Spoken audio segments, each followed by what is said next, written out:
It wouldn't be the new Yankee Workshop if we didn't pay a visit once in a while to the island of Nantucket. We're on Washington Street, just a few steps from town. Out there, part of the harbor. Next door, Brant Point Marine, where you can buy your lobster pot. And next to that, the Shellfish Warden, where you can get a very expensive shellfish license. Now across the street, our old friends, Leonard's Antiques. They have a shop that's filled with antiques and reproductions. There's a pine hutch in there that I want to show you. I think it would be just right for us. Boy, this place is great. It's always filled with such nice antiques. And these beds, these four posters are something else. Hey, Jeff. Norm, how are you? Good, how are you? Welcome to Nantucket. Thanks. What brings you out this way? Good to see what you had. Well, you know, I was just looking at these whale's teeth, and I think a guy like you should have a pair. Wow. They're from a sperm whale. Well, you know, I don't think I really have a use for these. They're beautiful, but I don't have a use for them. What I really want to know is, remember earlier this summer I came in and I was looking at an old pine hutch you had out back? Is that still around? Oh, I think I'm pretty sure that's gone. That hutch Norm was looking at. Oh, no, we still have it. Still here? Yeah. We must have had it put aside for you. We'll see if it's still out there. Norm, over there, is that the cupboard you were interested in? Yeah, there it is. It looks as good now as it did earlier this summer. I like this piece a lot. Yeah, I can't believe it's still here. At that price? Now, give me a little history on it. Well, this one I bought in Fairhaven, Mass. It was in an old cape, beam ceilings. Probably, if it didn't come from that house originally, a house locally just like that one. And if it didn't have the beam ceiling, it probably would have been made a little bit higher. That'd be my guess, yeah. And the wood? Wood is sugar pine, or the Yankees might call it pumpkin pine. Now, I love these pieces because you have such wide boards. I mean, these doors are about 18 inches wide, one single board. And the hardware is great. A wooden peg through a twisted piece of wrought iron. Now, part of the inside is painted. Is that a common feature? Most of these cupboards, when they were made in the late 1700s, this cupboard was probably all green at one time. Now, I noticed that there's some notches in this top shelf. What are they for? Right. Those would have been to show off their pewter or their utensils.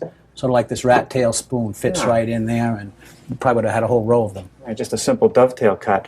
Also, there's a little groove for plates, so you can display those.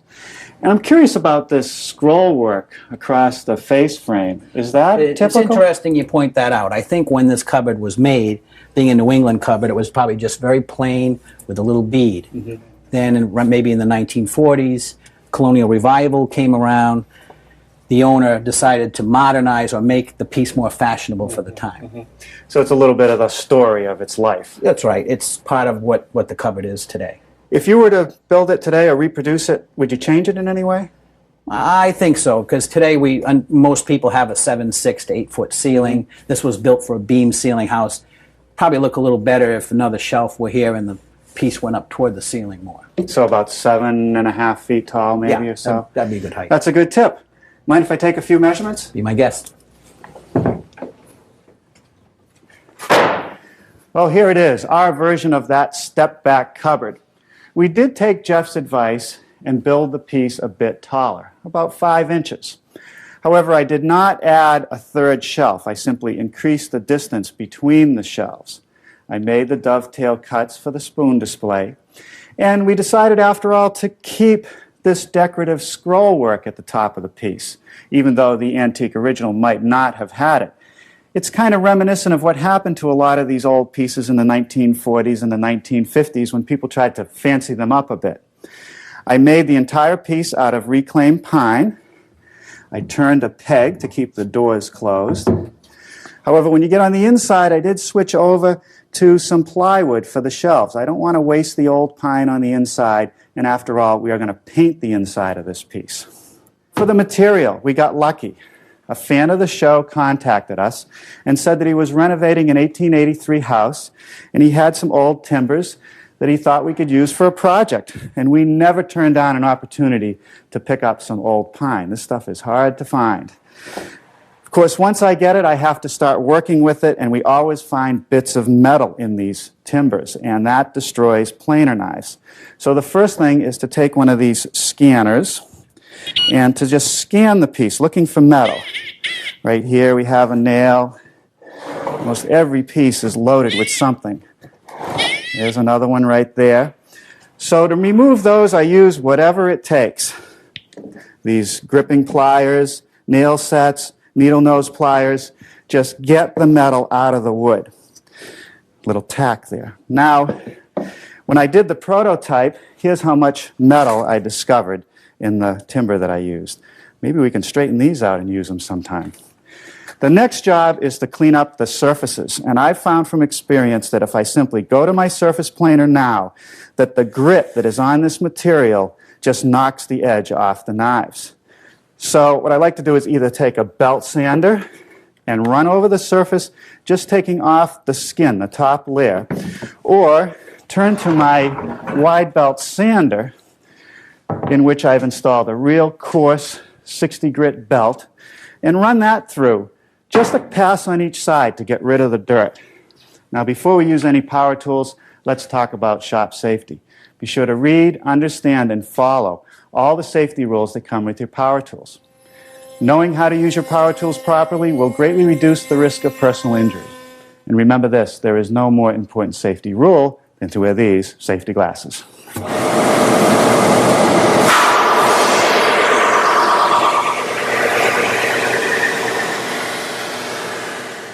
With the grit and dirt removed, I can now turn to my surface planer to bring the boards to the thickness I want.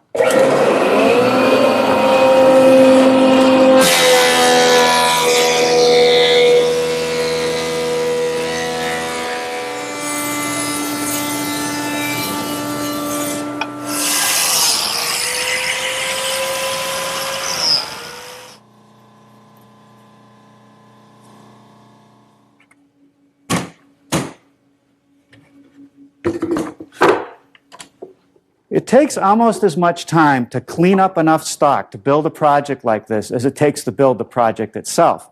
But it's worth it because you're not going to get the look from new material. Now, this project has a lot of glue-ups. Here's some that I've already completed. The left and right side panels, the countertop, 3 shelves, and one of the doors. I've just completed the last door. I simply jointed the edges where they butt together and reinforced the joints with biscuits and glue. I'll set this one aside. This is the other door. I won't need it till tomorrow. First thing I want to do is size the panels for the ends of the cabinet. When I attached this step-back portion of the side panel, I made sure that it was cut perfectly square before I glued it to the taller piece. Otherwise, I would have to cut it after the glue-up dried, and it would be more difficult to get a nice, clean, square cut. Now what I'll do is align that step-back portion and the front edge of the panels. The panels are already set to the correct width. With them aligned, I want to be able to trim the bottom edge and the top edge. By clamping them together, I know that when I make the cut, I'll have a perfectly matched pair. The top of the cupboard, all the shelves, and the counter sit in dados. All those pieces are exactly the same thickness. So I've set up my stacked dado to match that thickness. The top shelf sits in a rabbet. So the dado is the same, except now I have this sacrificial strip so I can run it right to the end.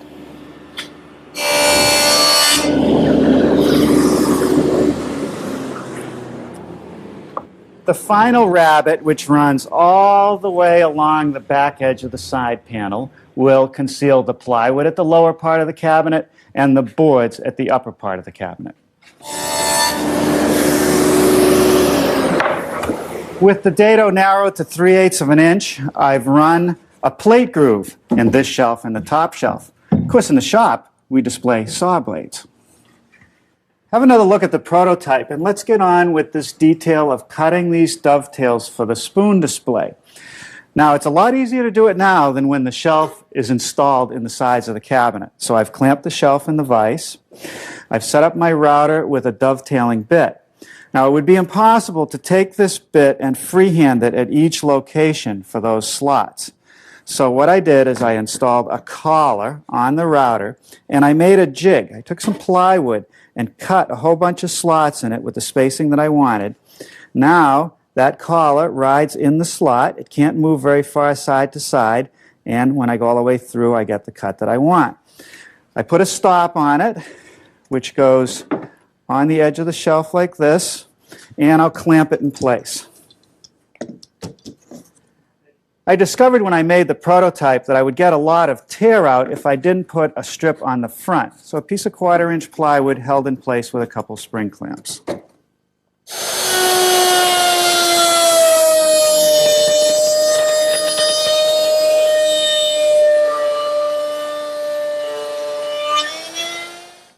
Well, let's take off the strip and see how we did. No tear out, just needs a little bit of sanding. Let's start the final sizing of the countertop. It hangs over the side, and then it wraps around the upper section just a little bit so that I don't end up with a hole. So what I've done is laid out this long cut and the notch. I'll make the long cut freehand with the circular saw. I'll make the notch with a jigsaw.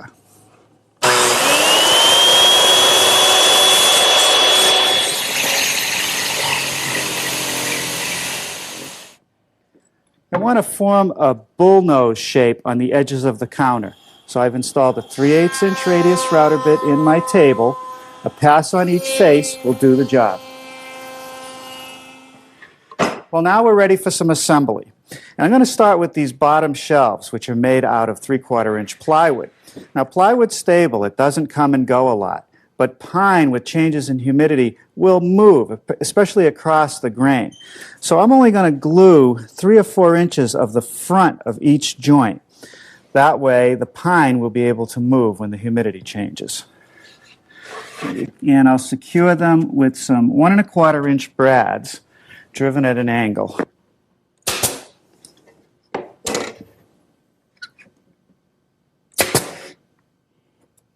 On these upper shelves, because I'm going pine to pine at this juncture, I can glue the entire joint.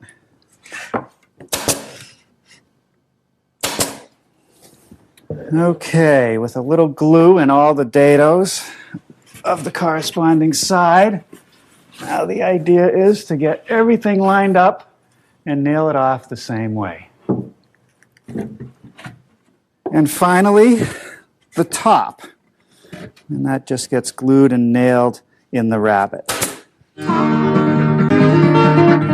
I'm going to add this cleat underneath the back edge of the counter. The counter will pick up the boards from the top. This cleat will pick up the plywood back from the bottom. The lower part of the cupboard is closed in with this piece of 1/4-inch plywood. I cut this piece perfectly square. So if I keep the margin around the edges the same, the piece will end up being perfectly square. On the upper section of our cupboard, you see the back all the time. So I don't want to use plywood and paint it. I don't want to try to make the plywood look like pine. I want to use reclaimed pine. So I plane some boards down to 5/8 of an inch thick. And what I want to do to those boards is make a groove on one side and a tongue on the other side. I'll make the groove first, just using the saw blade. I've also installed a feather board to keep the stock tight against the fence as I push it through. I'll run it through once on this side, flip it around, run it through on this side, and that'll give me a centered groove. And then I'll form a tongue on the other edge. For the tongue, I've installed the stacked dado, the sacrificial fence, and this feather board to keep the stock tight to the table. A pass through each face will create the tongue. I want a little V-groove detail in each joint, and the best way to create the bevel is to just use a block plane. To attach the boards, I'm just using some 1 1/4 brads. No glue, just nail it into each shelf. Now I'm going to edge the plywood shelves in the lower part of our cupboard with some strips of poplar. Of course, the inside of this piece will be painted a nice Paris green when we're done. Well, now I'm ready to start on the lower face frame. Some more of that reclaimed pine. I've cut the piece to the correct length, and if you see it here, you see the support at each shelf, but right at the top, there's no support. Also, I have no way to secure the front edge of this countertop to the carcass without going through the top. However, if I take a piece of plywood that's been cut at an angle, sort of a little glue block, and install that glued to the counter and to the side, that will secure the top, and it also gives me a place to nail the stile to later. In an attempt to have as few mechanical fasteners as possible showing, I've cut slots for biscuits to attach the face frame parts to the carcass. Now that the mortises are complete, I can glue the biscuits in place and just clamp everything until it dries. Now this is the lower rail. Goes between the stiles, and I've cut a slot to just slip a biscuit in to reinforce that joint. When the glue dries, I'll just cut off the excess. For the last several minutes, I've been fitting the pieces for the face frame at the top of our cupboard. I've just finished laying out for biscuits, once again to minimize the number of fasteners that show, and now I'll cut the slots.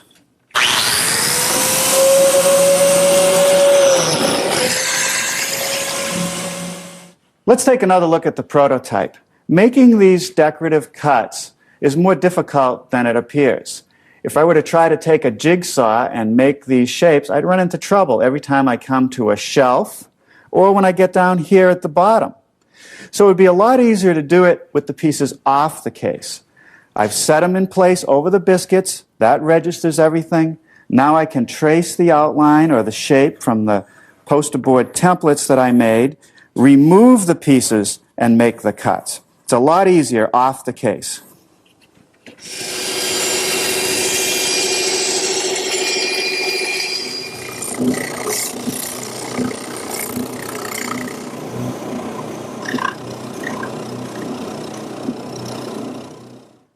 Now I've found that the best way to get the last 3/8 of an inch or so into these corners is to just take a chisel and shave it away.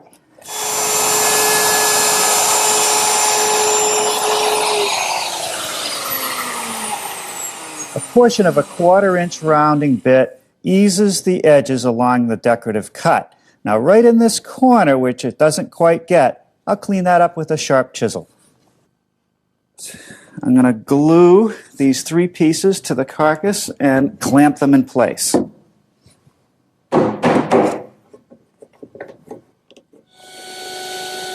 Well, now I'm ready to size my doors. And here I'm using my panel cutter to make sure that I get an absolutely square cut.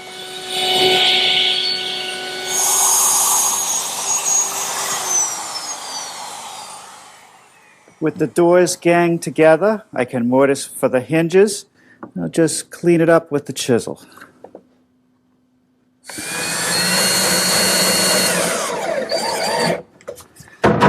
Okay, let's try that.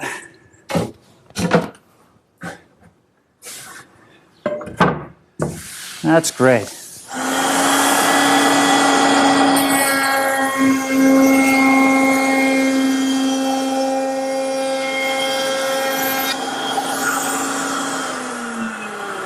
These will be cleats to help stiffen the doors. No glue here, just screws. And these cleats will help keep the door flat. Now it's time to make the cornice molding. It starts out as a piece of 3/4 inch thick, 3 3/8 inch wide pine. Here's a piece left over from the prototype. The first thing that I want to do is cut this bevel cut along the back edge where it sits against the cupboard. To do that, I've tipped the saw blade to 20 degrees. To mill the cornice, I get to use my molding machine. It has 2 cutter knives. I bolt them into the machine, and then I like to make a fixture to guide the stock. It's a piece of 1/4 inch plywood. Here's a wedge, which fits under the raw stock. It replaces the material I just removed, and 2 side guides to make sure it stays true as it passes under the knife.